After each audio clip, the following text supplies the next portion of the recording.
africaine. Population africaine. Donc, quand on vous raconte bien encore, vous savez très bien que dans la plupart des pays africains, quand les gens sont malades, si tu n'es pas du pouvoir, tu peux aller mourir dans les hôpitaux locaux où tu essaies de chercher un guérisseur local.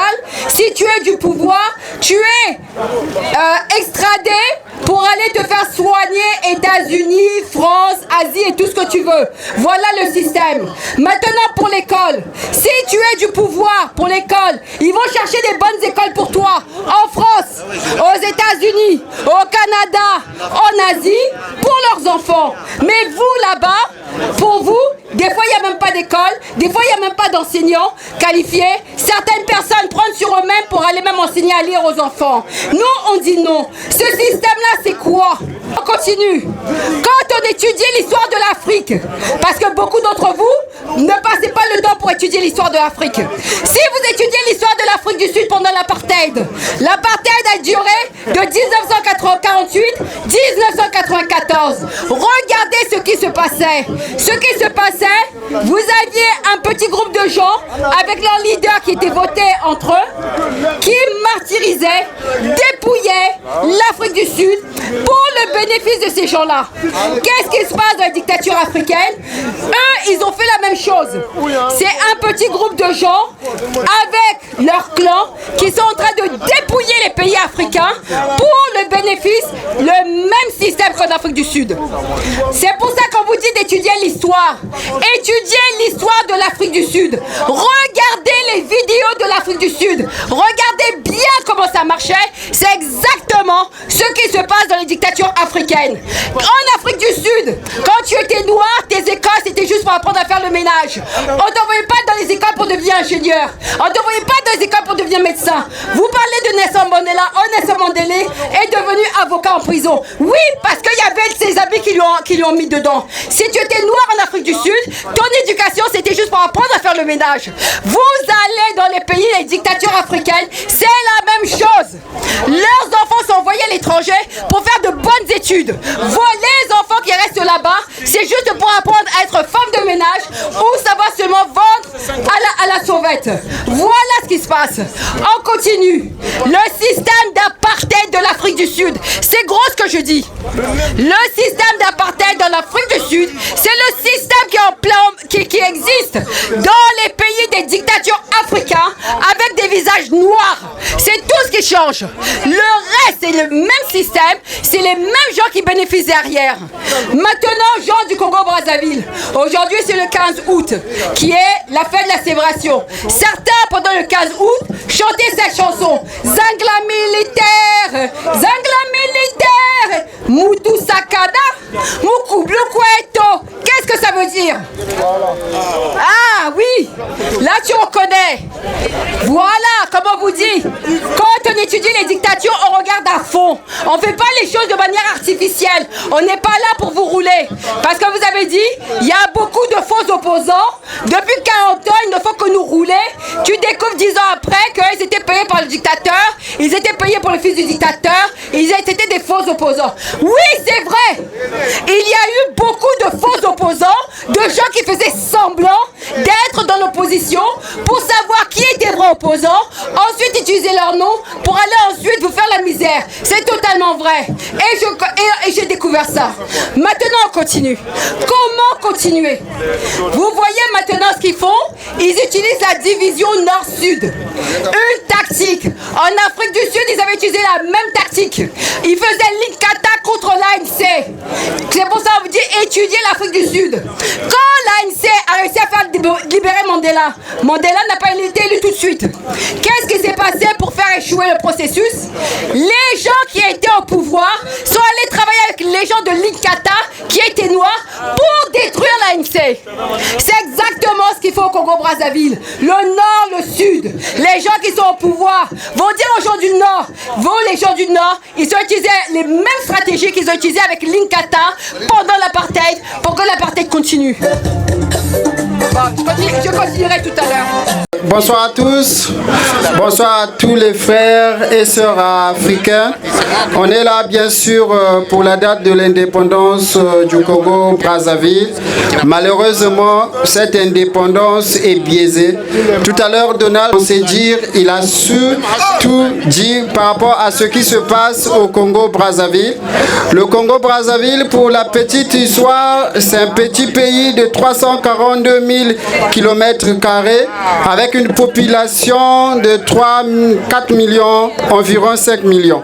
Malheureusement, les Congolais vivent actuellement dans la précarité totale. Le peuple congolais ne peut pas se soigner. L'éducation est à terre. Et si vous allez dans une salle de classe de CP1, vous allez trouver plus de 300 et quelques élèves. Et en 2015-2016 par là, j'ai fait ce travail en sillonnant pratiquement tous les départements du Congo. En tout cas, quand vous y allez, vous allez constater que le pays est à terre. Mais l'effet marquant est les suivantes. Aujourd'hui, nous avons des Congolais au sein de toutes les diasporas en France qui envoient des sous au Congo-Brazzaville pour leurs parents parce que les choses ne vont pas bien.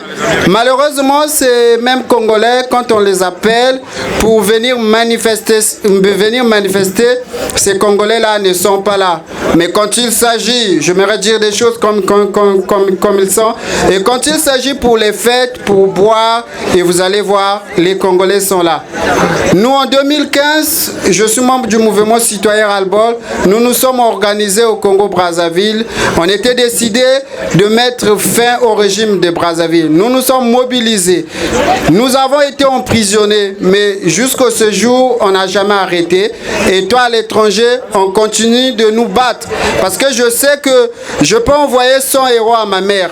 Je ne pourrais pas envoyer 100 € à mon frère, à ma soeur, vu ce qu'on gagne.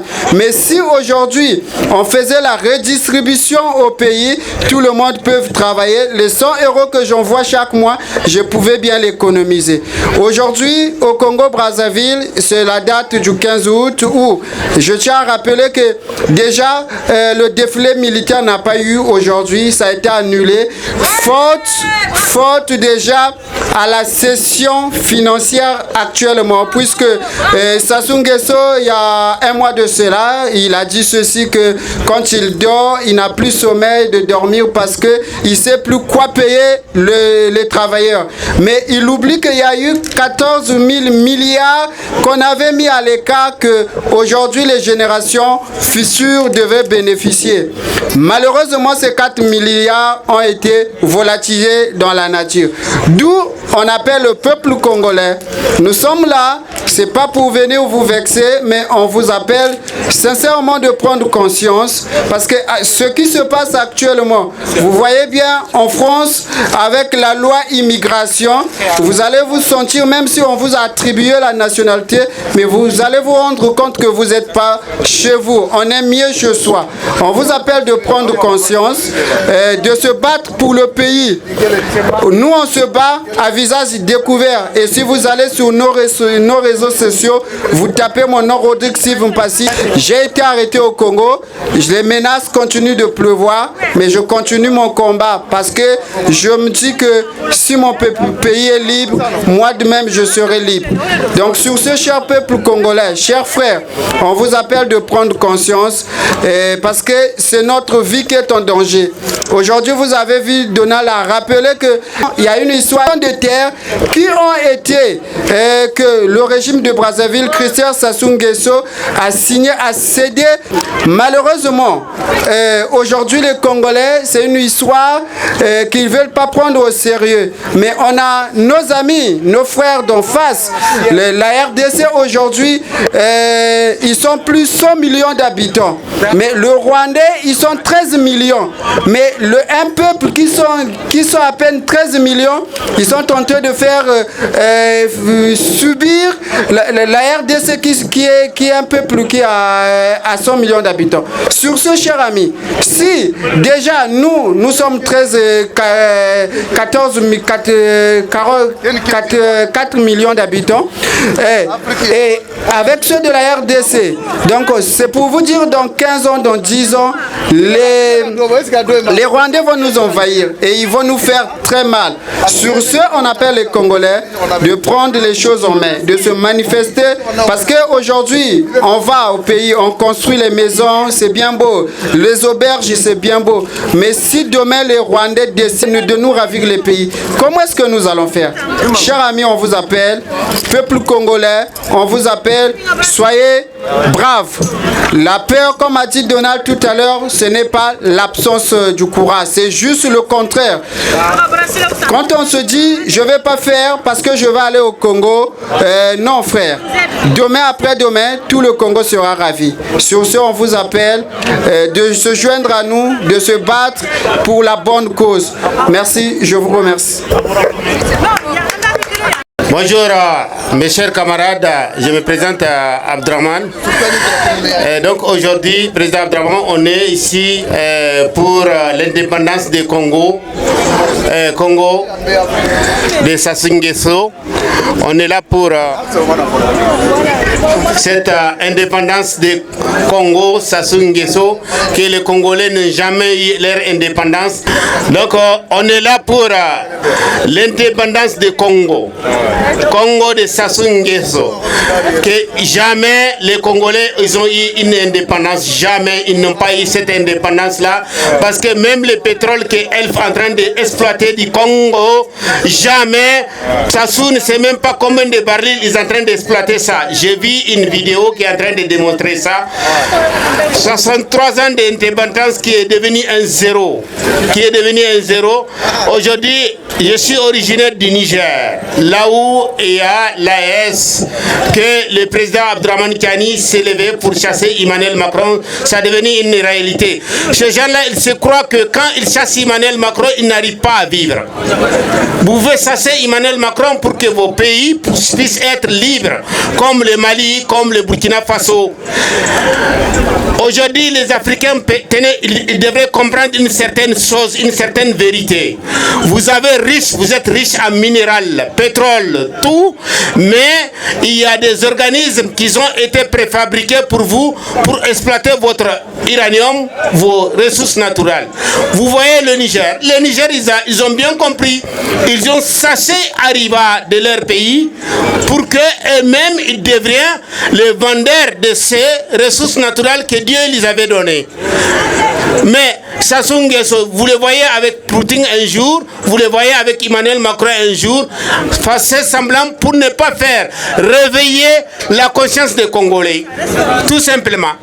Mais ce genre de gens, il faut les chasser du pouvoir. Ils en profitent de vous, de votre pays, pour le donner aux Occidentaux. Jamais ils ne vont pas s'élever. Parce qu'eux, ils ont mis dans leur tête, comme Ibrahim, le capitaine Ibrahim Traoré l'avait mentionné, esclaves de maison, jamais ils ne vont pas se réveiller pour faire en sorte que vos pays soient libres. La liberté, c'est quelque chose de très important dans ces pays-là. Aujourd'hui, le Mali est libre. Vous voyez quel genre de stratégie ils sont en train de faire pour la création d'un pays dans un pays, pour la création de l'Azawak dans le Mali. Est-ce qu'ils ont pu? Ils ne peuvent pas. Ils ne peuvent pas parce que vous, avec la richesse, avec le pétrole congolais, c'est avec ça qu'ils sont en train de combattre encore les Congolais pour les assassiner, pour les neutraliser. Donc, qu'est-ce que c'est que le meilleur aujourd'hui? Aujourd'hui, tous les Africains, ils devraient donner un coup de main aux Congolais, les gens qui veulent se lever, pour prendre leur victoire, pour prendre leur pays en main. Parce que sinon, vous avez continué à venir à l'immigration. Vous êtes dans l'obligation à venir à l'immigration. Et ça aussi, c'est quelque chose que c'est très dangereux pour vous, pour votre pays, pour votre nation. Chers camarades de Congo, aujourd'hui, on est là pour célébrer indépendance du Congo, mais c'est pas vrai, c'est pas une vraie indépendance. Le vrai indépendance, il est sur l'AS, le Mali et le Burkina Faso et le Niger. C'est ça l'indépendance. Être libre, tu penses ce que toi tu veux, tu travailles avec le pays que tu veux. Il ne faut pas faire semblant. Un jour tu es avec Poutine tout simplement pour faire des photos et tu es ici en France, elle est en train d'exploiter votre pétrole, vous n'avez même pas honte. Merci votre frère Abdraman. Merci. Ngeta.